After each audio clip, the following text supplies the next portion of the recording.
सही तो है। कई लोग तो खुश है उस चैप्टर के नाम से ही। योगेश।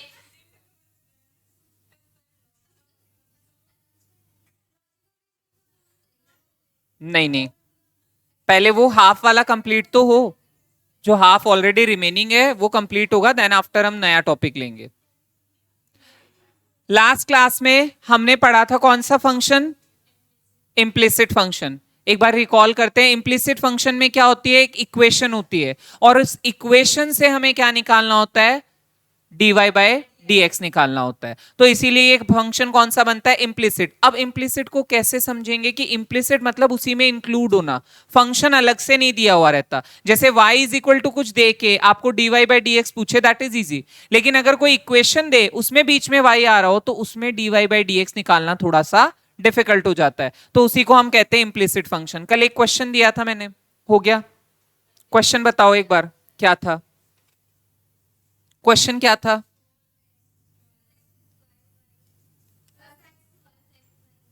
4x²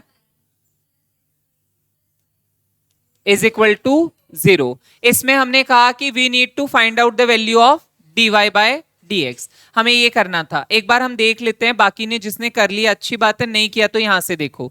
सबसे पहले किसको करेंगे? इसको। d बाय dx कैसे करें बेटा? इसको प्रोडक्ट फंक्शन। तो किसका करें पहले? d by d x, 4x² का, और y को एज इट इज रख लें। पर बाय रूल क्या है? पहले इसको 4x² को एज इट इज रख के y का करना है। तो हम रूल के अकॉर्डिंग ही चलते, इसको रखते हैं कांस्टेंट और इसका कर देते हैं। फिर दूसरी बार में हम क्या करेंगे? प्लस y और d by d x of 4x²। अब xy में भी सेम यही चीज होगी। x को रखा constant dy by dx, plus y को रखा constant dx by dx, plus d by d x of 5 is equal to 0। ये इस तरह से आपने किया होगा। अब किधर,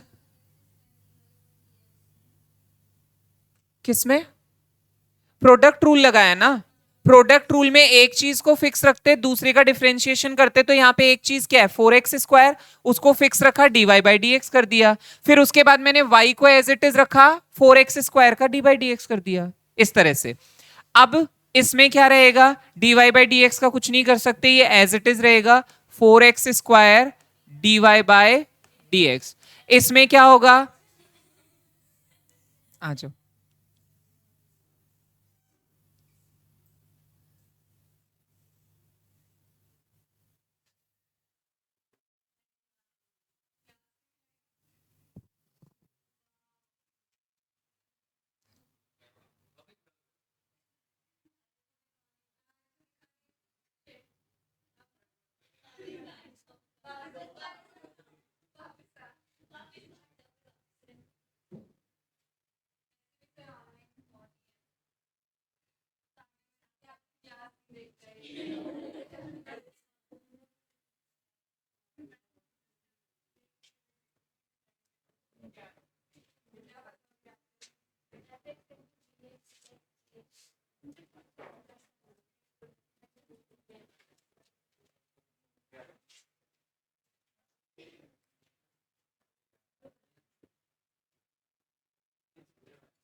हाँ, तो इसको हमने एज इट इज लिखा, इसका हम करेंगे डी बाई डी एक्स। कर सकते हैं बेटा, क्योंकि x है तो x² का डी बाई डी एक्स करेंगे। तो कैसे करेंगे? पहले 4 को बाहर निकाल लेंगे, कांस्टेंट है, 4 को निकाला बाहर, x² का क्या होगा? 2x, मल्टीप्लाई कर देंगे तो क्या आ जाएगा? 8x। ठीक है, फिर उसके बाद इसको क्या कुछ करना है? नहीं, x into d y by d x plus y into 1, क्योंकि dx बाई डी एक्स क्या होता है? 1, और ये क्या आएगा? 0 इज इक्वल टू 0। अब जहां जहां dy बाई डी एक्स है उनको ले लो कॉमन, तो dy बाई डी एक्स क्या आ जाएगा, कॉमन, किस किस में से, इसमें से और इसमें से, तो क्या बचेगा 4x² प्लस एक्स, और बाकी चीजों को किधर ले जाओ, दूसरी साइड में, माइनस को रखेंगे कॉमन और दोनों को ले जाएंगे तो 8xy प्लस y, माइनस बाहर है इसलिए साइन मैंने चेंज नहीं किए, वो के वो रह गए। अब dy बाई डी एक्स की वैल्यू क्या आएगी, 8xy plus y upon 4x² plus x। क्या इसमें और कुछ किया जा सकता है, क्या चीज, हाँ माइनस। अब इसमें कुछ और किया जा सकता है, डेफिनेटली यस, इसमें से y कॉमन आ जाएगा, इसमें से x कॉमन आ जाएगा, तो हम -y 8x प्लस 1 और फिर नीचे क्या आएगा x 4x प्लस 1, इस तरह से ये आपका फाइनल आंसर आ जाएगा। ये था कौन सा फंक्शन, इम्प्लिसिट फंक्शन, जिसमें हम इस तरह से क्वेश्चन को सॉल्व करते हैं। जिसने अगर नहीं किया हो तो आप नोट कर लें, यहां से इसका आंसर इस तरह से रहेगा। कल ये होमवर्क में मिला था वैसे आपको, होमवर्क कर लिया पूरा, आधा किया था, हाँ तो पूरा कर लो।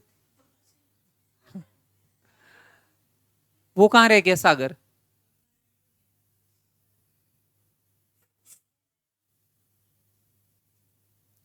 हाँ जो कंफ्यूजन था वो क्लियर हो गया, क्या कंफ्यूजन आप बोलो, हाँ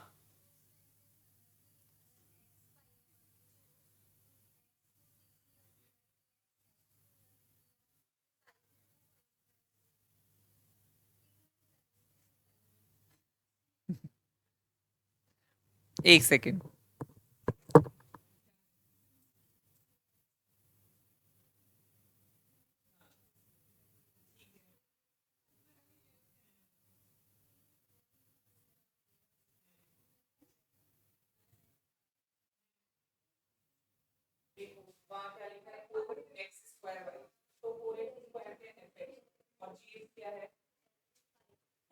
तो सबसे पहले हमें fx को फिक्स करवा दो, क्या 4x² y करके तो dy बाई dx, फिर हमें इसको फिक्स करना था,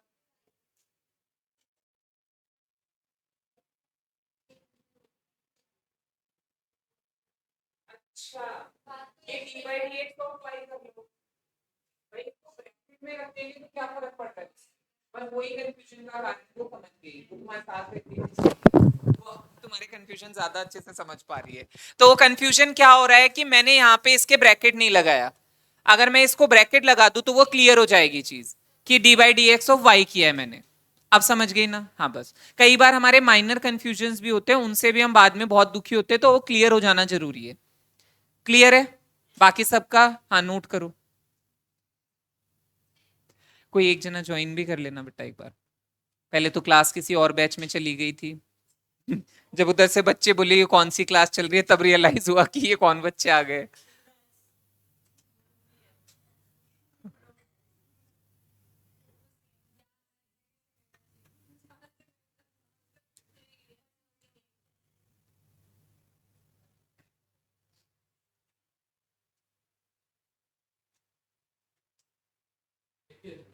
डन, सबका हो गया।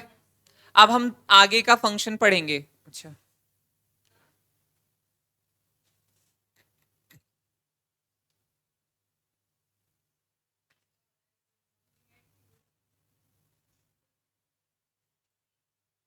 हिमांशी समझ में आ गया,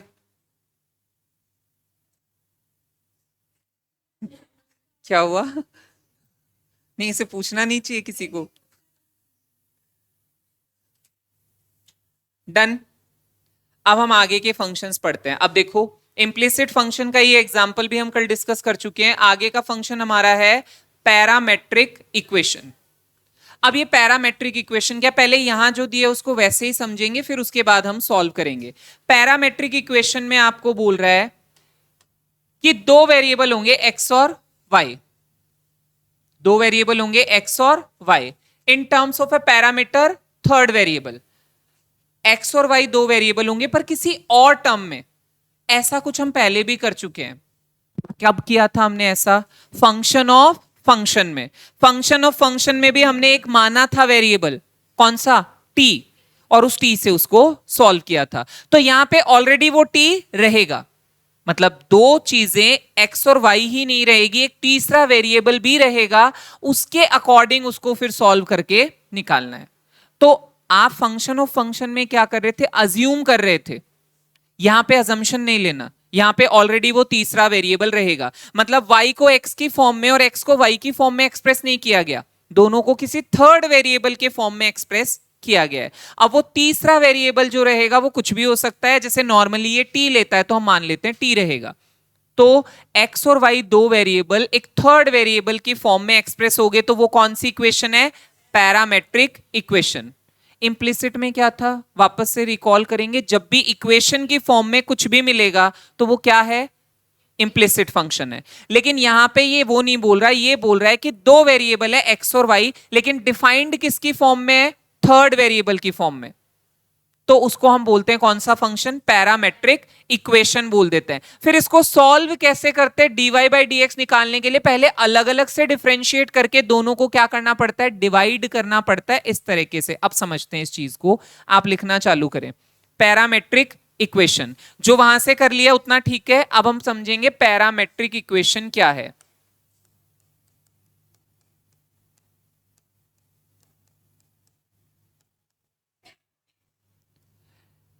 When two variables x and y are expressed in terms of third variable, normally taken as t, then equation is known as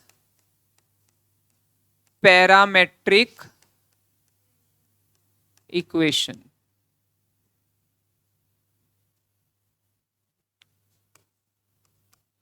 To find dy by dx, we cannot directly do. So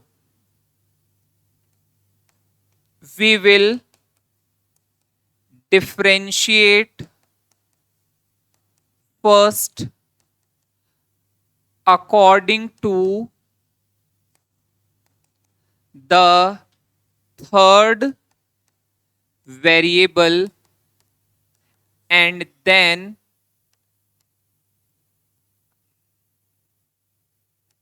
find out dy by dx। ये theory में इसलिए लिखवाया है ताकि ध्यान रहे करना किस तरीके से, बाकी आप फॉर्मूला से भी समझ सकते थे। dy by dx डायरेक्टली नहीं निकल सकता क्योंकि तीसरा वेरिएबल बीच में आता है। तो तीसरा वेरिएबल जब बीच में आता है तो हम करने के लिए क्या करेंगे, पहले दोनों को अलग अलग डिफरेंशिएट करेंगे, किसके हिसाब से, तीसरे वेरिएबल के हिसाब से, फिर उसको कंबाइन करेंगे और उससे हमारा क्या निकल जाएगा, सॉल्यूशन निकल जाएगा।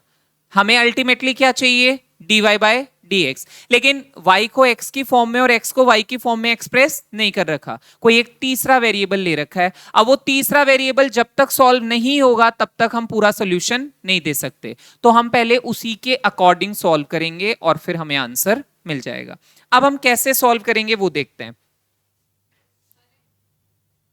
नहीं, मैं हटा नहीं रहा, मैं सिर्फ ऊपर ही कर रहा हूं इसको।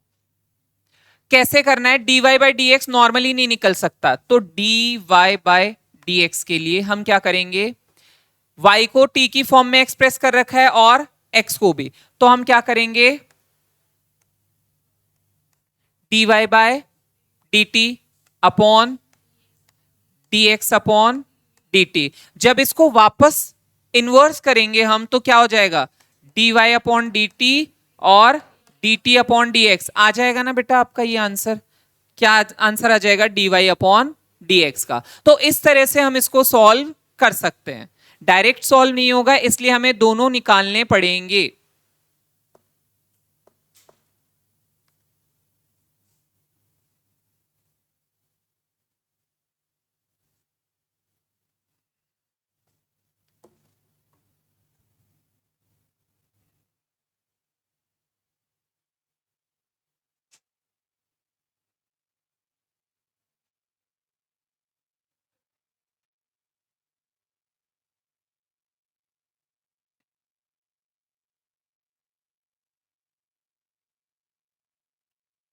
आप देखो, चाहो तो आप इस चीज को नहीं करके डायरेक्टली इससे करोगे तो भी दिक्कत नहीं है, लेकिन अगर इस चीज को करोगे तो याद रखना, एक चीज भूलना नहीं है, यहां हम कैलकुलेट करेंगे dx अपॉन dt, लेकिन यहां वैल्यू किसकी रखनी है, dt अपॉन dx, तो इनवर्स करना पड़ेगा। बस ये चीज भूलनी नहीं है। अगर आप इस फॉर्मूला को डायरेक्टली अडॉप्ट करते हो तो वो चीज नहीं भूलनी है, क्योंकि यहां हम कैलकुलेट करेंगे dx अपॉन dt, लेकिन यहां क्या आएगा, dt अपॉन dx, तो डायरेक्ट मत पुट कर देना, इनवर्स करके पुट करना। जैसे यहां अगर a है तो यहां पुट क्या होगा, 1/a, ये ध्यान रहना चाहिए।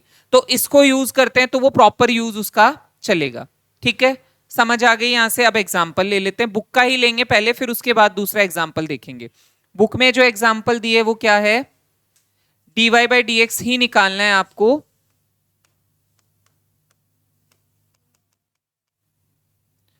यहां पे x इज इक्वल टू क्या दिया है, ए टी क्यूब, और y इज इक्वल टू क्या दिया है, a upon t cube.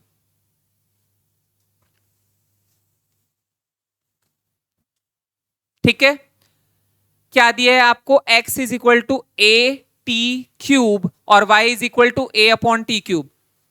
x और y दो वेरिएबल हो गए, तीसरा वेरिएबल क्या हो गया, t। सबसे पहले क्या कैलकुलेट करें, dx अपॉन dt और dy अपॉन dt। क्यों हमने ऐसा किया, क्योंकि ये एक्सप्रेस ही किसकी फॉर्म में है, t की फॉर्म में, तो हम इसको डायरेक्ट डिफरेंशिएट तो कर नहीं सकते, तो अब हम इसी तरह से करेंगे। तो सबसे पहले d by D T, A t cube, और इधर d by D T a upon t cube, इस तरह से। यहां तक क्लियर है। अब इसको करो डिफरेंशिएट, बताओ क्या आएगा। ये मत सोचो नीचे x है कि क्या है, आप ये देखो ये दोनों चीजें मैच होनी चाहिए। अगर यहां x आता है तो यहां भी क्या होना चाहिए, x होना चाहिए। यहां t आ रहा है तो वहां भी t है, तो इजीली डिफरेंशिएट उन्हीं फॉर्मूला से हो जाएगा जो हम पहले कर रहे थे। जैसे हम x क्यूब को डिफरेंशिएट कैसे करते हैं, 3x², तो t क्यूब का डिफरेंशिएशन क्या होगा, 3t²। What about a, a is a constant, a बाहर आ जाएगा, तो आंसर क्या मिलेगा मुझे इसका, a 3t²। तो हम लिख सकते हैं 3a t²। इसने डायरेक्ट लिखा है पर हम डायरेक्ट नहीं लिखेंगे क्योंकि कंफ्यूजन क्रिएट होगा। हम t को x के हिसाब से ही डिफरेंशिएट कर रहे हैं, तो हमारा आंसर क्या आएगा, यहां पे a बाहर आ गया, 3t², देन हम इसको क्या लिख देंगे, 3a t²। बस इस तरह से आपको ध्यान रखना है। पहला वाला क्लियर है, अब दूसरा वाला करो। दूसरे वाले में कैसे करेंगे देखो,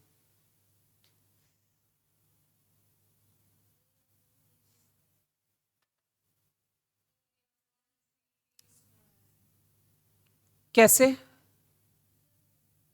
दूसरा वाला आपने कैसे करा है, a अपॉन 3t², ऐसे कैसे हो जाएगा, हाँ तो लगेगा ही, हाँ हाँ तो लगेगा ही, कोशेंट रूल ही लगेगा बेटा, ऐसे कैसे डायरेक्टली हो जाएगा।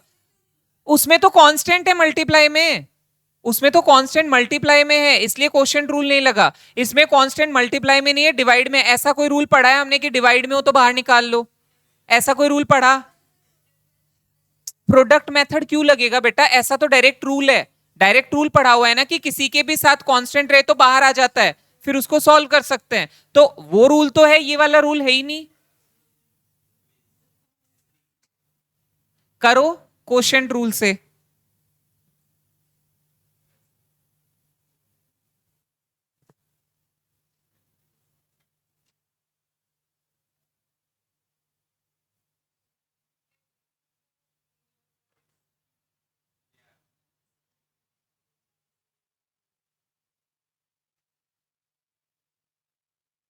अरे क्वोशिएंट रूल लगाने बोला है मैंने, बैठ क्यों गए। क्वोशिएंट रूल बोलो क्या होता है, प्लस आता है कि माइनस आता है, पहले तो ये बताओ। माइनस आएगा, प्रोडक्ट रूल में प्लस आता है, उसमें माइनस आएगा, फिर नीचे भी कुछ आएगा या नहीं आएगा, डिनोमिनेटर का स्क्वायर, तो इसमें किसका स्क्वायर होगा, टी क्यूब का स्क्वायर, कितनी बन जाएगी, टी की पावर 6 बन जाएगा।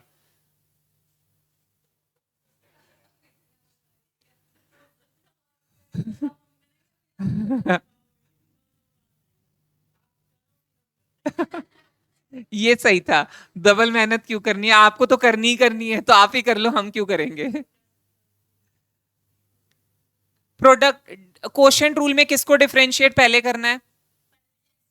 जीएक्स को करना है। तो जीएक्स यहां पे क्या है? T cube. तो सबसे पहले क्या लिखेंगे? D by d t of t cube. किसको एज इट इज रख दिया? ए को एज इट इज रख दिया।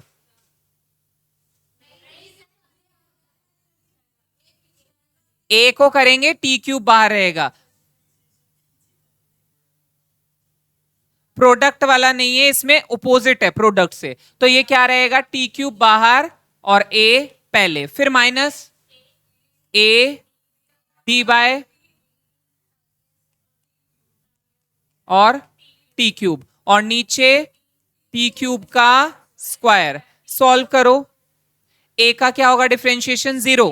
कांस्टेंट है ना, zero when multiplied by anything zero. तो बचेगा क्या? Zero minus a two t square, यही बचेगा। और अपॉन में टी की पावर 6, क्या हो जाएगा? टू माइनस का टू ए टी स्क्वायर और टी की पावर 6 क्या हो जाएगा? -2a अपॉन टी की पावर 4।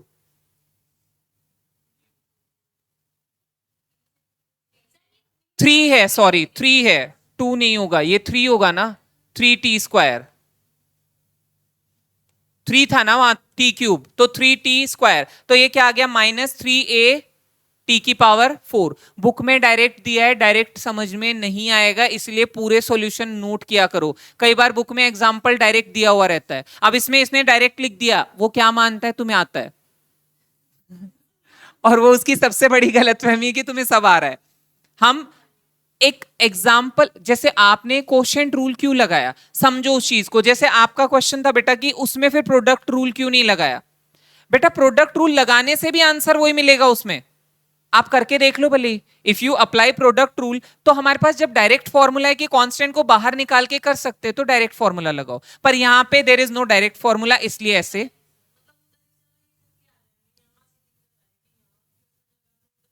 हाँ तो प्रोडक्ट से कर लो ना, मैं बोल रहा हूं ना, वही सेम आंसर आएगा। प्रोडक्ट रूल लगाने से भी आंसर सेम ही आएगा। तो ऐसी कोई दिक्कत वाली चीज नहीं है, अगर आप वहां प्रोडक्ट रूल लगा दोगे तो अलग आंसर आएगा। अब हमें क्या करना है? डी बाई डी एक्स, तो उसको पुट कर दो।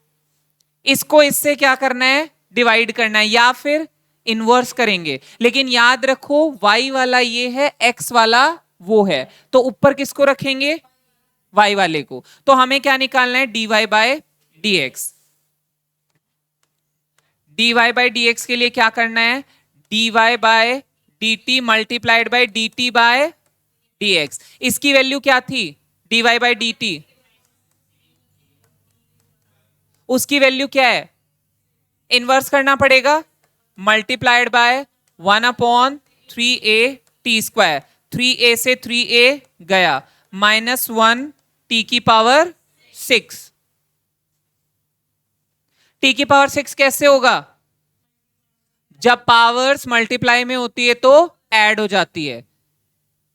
पावर जब मल्टीप्लाई में होती है तो क्या होती है? ऐड होती है। एक रूल है बेटा, देखो, a की पावर m इंटू ए की पावर n, तो क्या लिख सकते हैं? a की power m plus n। Same ऐसा डिवाइड का रूल भी है, a की पावर m तो क्या हो जाती है? सबट्रैक्ट हो जाती है, ऐसे रहता है। तो ये जब हम प्रीवियस चैप्टर्स कवर करेंगे तब ये चीज क्लियर होगी।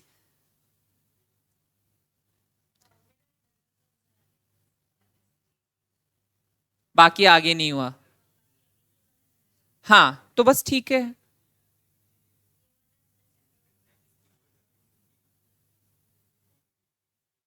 क्लियर है? अगर किसी को अभी भी कोई डाउट है तो एक बार पूछ लो, क्योंकि अभी मैं क्वेश्चन आप लोगों को ही करने देने वाला हूं। इस हाँ इसलिए थोड़ा देख लेती हूँ, करने दोगे तो फिर देख लेती हूँ, वरना तो नहीं देखती मैं। यहां से ले देख लो, एग्जाम्पल यही है, यहां से, यहां से है। और ये वाली चीज को मैं एक बार के लिए हटा देता हूं, क्योंकि ये आपके काम नहीं आ रही है यहाँ पे।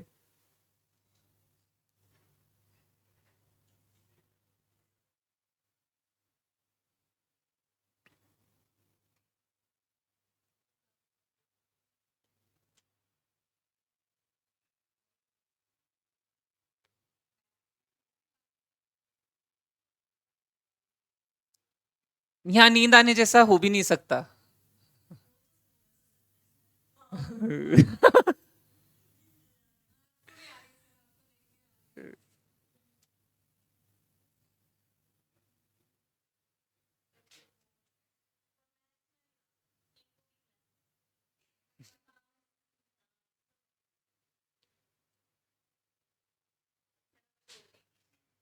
नहीं, मैं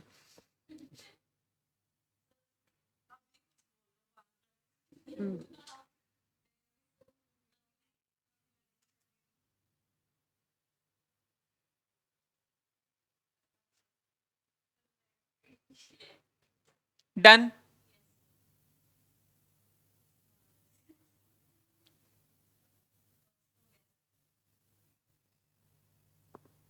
रेडी फॉर द क्वेश्चन दे दूं, है ना? सभी करेंगे पर किसी एक के लिए नहीं है, सबके लिए। Find dy by dx। dy by dx find करना है। x आपको दिया है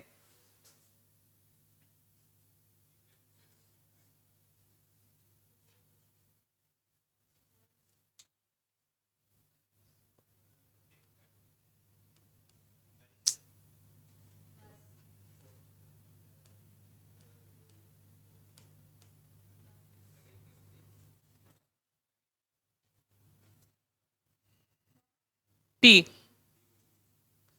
समझ गए कौन सी इक्वेशन है? पैरामेट्रिक, क्योंकि एक्स और वाई को किसकी फॉर्म में एक्सप्रेस किया है? टी की फॉर्म में। तो थर्ड वेरिएबल आ गया, तो आपको समझ में आ जाना चाहिए पैरामेट्रिक है। तो पैरामेट्रिक के लिए दोनों को अलग अलग से dy बाई डी एक्स नहीं कर सकते, तो पहले क्या निकालेंगे? dy by D T, dx by D T, और फिर उसके बाद dy बाई डी एक्स निकल जाएगा।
हाँ,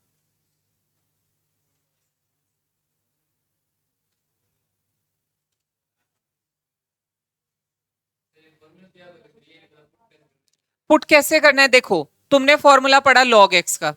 लॉग एक्स क्या होता है? 1/x। तो लॉग टी है तो क्या हो जाएगा? 1/t। बस खाली x की जगह कुछ और चीज आ गई, ये समझ लो। तो जब हम x की रेस्पेक्ट में करते हैं, ज्यादातर हम क्या करते हैं? dy by d x. तो हम x के ही फॉर्मूले पढ़ते हैं, x की पावर n, log x, इस तरह से a की पावर x। पर जब उसकी जगह कुछ और आ गया, जब उसकी जगह कुछ और आ गया, क्या आ गया इस बार? डी बाय डी टी आ गया। तो जब t आ गया तो सारे फॉर्मूले किस में कन्वर्ट हो जाएंगे? t की फॉर्म में। तो अगर मैं बोलूं a की पावर t, तो क्या आएगा? a की पावर t मतलब कौन सा फॉर्मूला है? a की पावर x वाला। हाँ,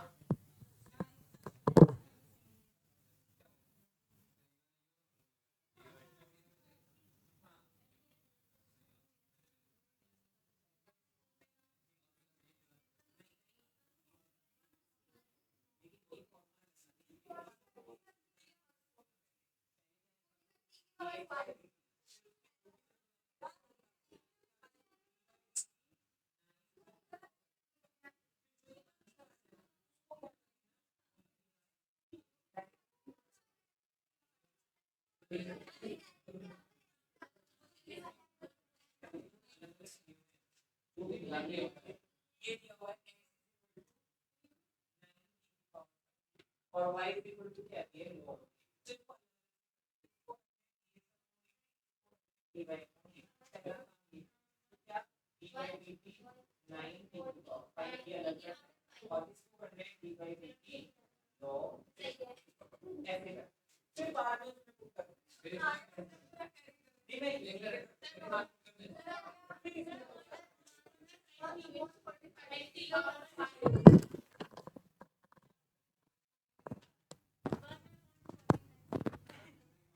1/45 t की पावर 5।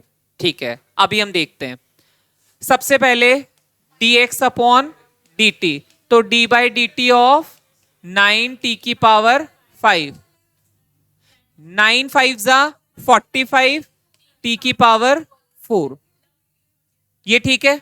फिर उसके बाद dy अपॉन dt, तो ये क्या होगा, d by D t of log t, तो इसको हम करेंगे 1/t, दोनों की वैल्यू आ गई। अब करते हैं dy बाय dx। फॉर्मूला आप बार बार लिखते रहोगे तो याद करने में दिक्कत नहीं आएगी। dy upon D T into D T upon D x. कौन से को इन्वर्स करना है, इसको, क्योंकि ये तो ऑलरेडी है उसी फॉर्म में। 1/t इंटू 1/45 t की पावर 4, तो 1/45 t की पावर 5। बस ये आंसर हो जाएगा। अब समझ में आ गई बात कि पहले क्या करना और बाद में क्या करना है।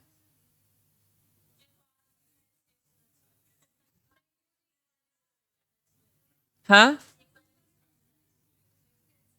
बेटा, मैंने पहले दिन क्या बोला था कि नई चीजें तब तक ही बुरी लगती है जब तक आपको समझ में नहीं आ रही होती। जैसे वो चीज समझ में आने लग जाएगी ना, आप ऑटोमेटिकली इंटरेस्ट फील करने लग जाओगे उस चीज में। और एक चीज वो होती है, ये पढ़ाने वाले से ज्यादा पढ़ने वाले पे डिपेंड करता है। पढ़ने वाला इंसान अगर इंटरेस्ट शो करता है ना, तो पढ़ाने वाले को भी लगता है इनको बताना चाहिए, वरना मैं भी ऊपर ऊपर से 4 चीजें बता के बोलता है ये बस इतना ही पढ़ लो, काम नहीं आएगा कुछ भी। तो ये चीज इंटरेस्ट आप लोगों का भी शो होना ऐसा है कि उससे हम इसको लेके चल रहे हैं आगे तक। वरना ऐसा कुछ भी मेरे को लगता नहीं है कि बहुत ज्यादा इस पे कोई फोकस करेगा। इसको इतना ज्यादा फोकस करके कोई नहीं पढ़ाता। क्यों? क्योंकि इंटरेस्ट ही नहीं लेता बच्चा। बच्चा बोलता है मेरे को ये साइंस वालों की चीजें क्यों पढ़ा रहे हो, दिमाग में यही आता है, साइंस वाले का कॉन्सेप्ट है ये तो, कॉमर्स वालों का है ही नहीं। जबकि ऐसी कोई चीज नहीं है जो सिर्फ साइंस और सिर्फ कॉमर्स के लिए बनी हो। हमारे लिए सब कुछ है, हम पढ़ना चाहें तो कुछ भी पढ़ सकते हैं। और आप पढ़ के दिखाई रहे हो ना बेटा मेरे को, है ना? हाँ है। अरे वाह, कुछ कुछ कुछ मैंने भी सुधार किया है इसका मतलब। डन, समझ गया। पैरामेट्रिक इक्वेशन का मतलब समझ गया, उसको सॉल्व करना आ गया। अब हम पढ़ते हैं एक और फंक्शन। अब क्या हो गया योगी? हाँ, इनकी अलग क्लास चलती है। नहीं वैसे अच्छा है, अगर बच्चे आपस में एक दूसरे से अंडरस्टैंडिंग हो और समझ जाए तो वो भी ठीक है, उससे फिर हमारा भी काम आसान हो जाता है। अब आते हैं लॉगरिथमिक डिफरेंशिएशन। अब ये लॉगरिथमिक डिफरेंशिएशन क्या है? जब हम लॉग लेके डिफरेंशिएशन करेंगे, लॉगरिथमिक डिफरेंशिएशन में हम क्या करेंगे, लॉग लेके डिफरेंशिएट करेंगे। अब ये क्या है, डेरिवेटिव फाइंड करना है हमें, किससे? लॉग से। तो जब लॉग लेके डेरिवेटिव फाइंड करेंगे तो उसको क्या कह देंगे, लॉगरिथमिक डिफरेंशिएशन। प्रोसीजर कन्वीनियंट इसलिए है क्योंकि हम यहाँ पे इजीली इसको अडॉप्ट कर सकते हैं। तो ऐसा जरूरी नहीं है इस प्रोसेस को अपनाना, लेकिन अगर करना चाहो तो लॉग लेके भी फंक्शन को सॉल्व किया जा सकता है। तो लॉग लेके जब हम किसी भी फंक्शन को डिफरेंशिएट करेंगे तो वो क्या बन जाएगा, लॉगरिथमिक फंक्शन। डायरेक्टली इसमें एग्जांपल दिया है कि let y is equal to x की पावर x है, इसको डिफरेंशिएट करना है, तो हम directly dy by d x निकाल सकते हैं क्या? बोलो, सोचो एक बार, हाँ या ना? नहीं निकल सकता, क्योंकि x की पावर x जैसा फॉर्मूला हमने कोई पढ़ा ही नहीं है। तो इसलिए हमारे लिए मजबूरी हो जाती है, क्या फाइंड करेंगे, लॉग से इसको फंक्शन को डिफरेंशिएट करके देखेंगे। पहले इसने जो बताया उसी के अकॉर्डिंग देखते, फिर हम अपने अकॉर्डिंग करेंगे इसको। इन्होंने क्या किया, दोनों साइड पे लॉग ले लिया, y की साइड भी और x की साइड भी। फिर उसके बाद इसको फर्दर सॉल्व करके इसने आंसर निकाल दिया, किसका, dy बाय dx का। अब इसको हम अपने तरीके से सॉल्व करेंगे। पहले आप लिखेंगे कौन सा फंक्शन है ये, लॉगरिथमिक फंक्शन, या डिफरेंशिएशन लिख लो।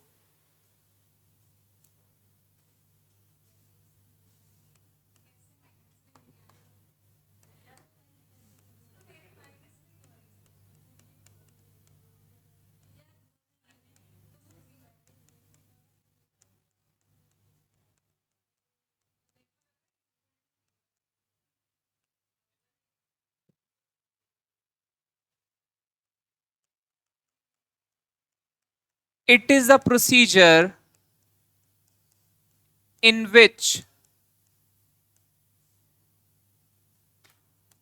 dy by dx is found by taking log of the function when function cannot be differentiated directly, then we can take log on both sides and then find dy by dx.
अब example ले लेते हैं।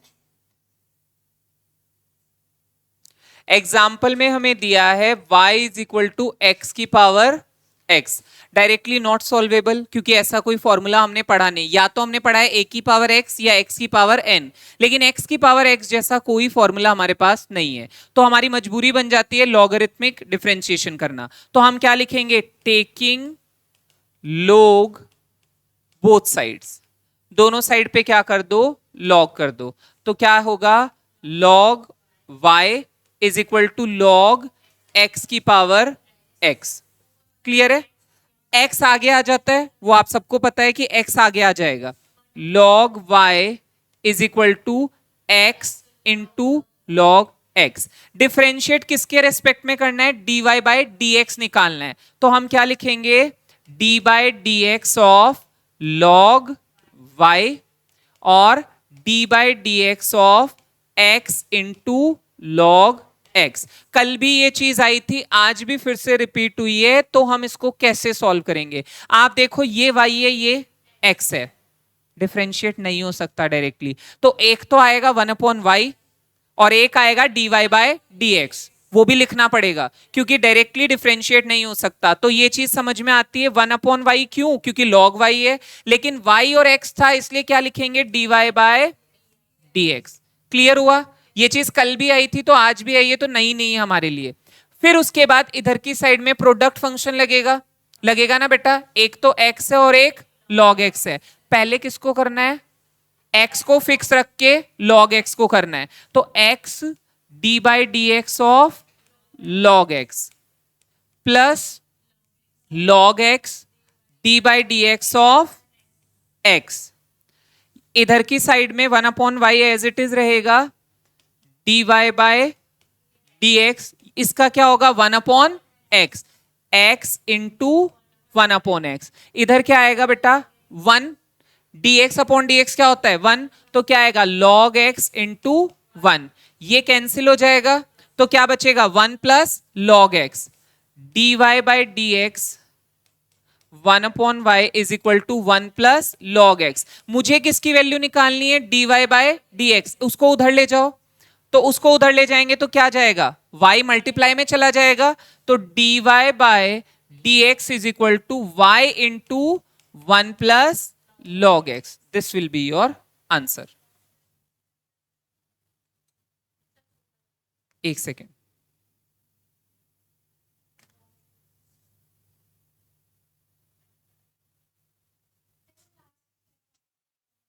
कौन सा last step,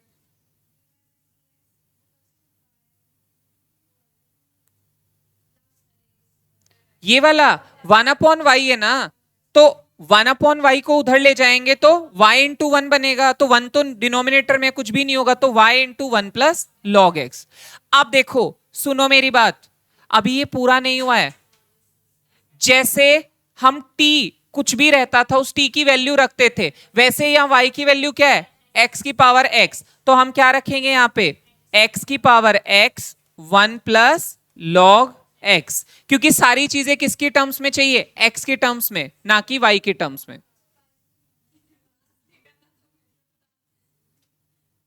क्या हुआ, समझ में नहीं आया क्या कुछ,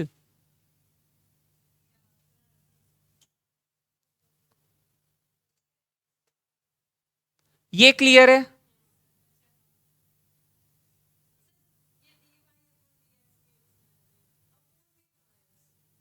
क्या चीज,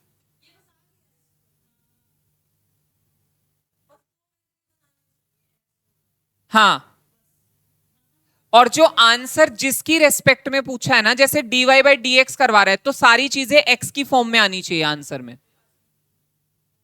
जिस रेस्पेक्ट में करवा रहा हो वो उस फॉर्म में आना चाहिए। दैट्स वाई हमने y की वैल्यू रखी है वापस से, वरना y भी चल जाता आंसर में।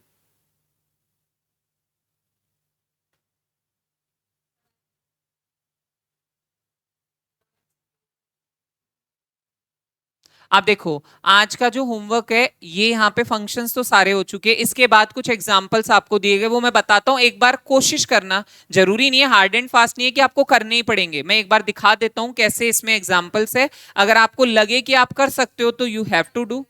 हाँ, एक बार नोट कर ले बस सब।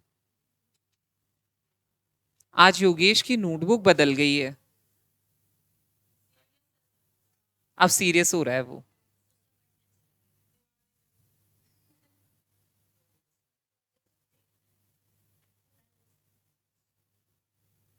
डन। अब देखो यहां से कुछ एग्जाम्पल्स दिए गए हैं, जैसे ये है फर्स्ट, फिर सेकंड और ये थर्ड, इस तरह से। तो आप एक बार देखना, 3-4 एग्जाम्पल है टोटल। आप एक दो एग्जाम्पल ट्राई कर सकते हो, अगर करने हैं तो। ऐसा समझ में बिल्कुल ही नहीं आ रहा हो ना कि क्या ही करना है, तो फिर छोड़ ही देना, क्योंकि हम कल डिस्कस कर लेंगे फिर। ये वाला ना, हाँ ऐसे अंडर रूट वाले आते हैं, अंडर रूट, ये कुछ क्वेश्चन स्टैंडर्ड है जो हर जगह हर बुक में मिल जाएंगे आपको। क्या चीज, नहीं नहीं, अभी है,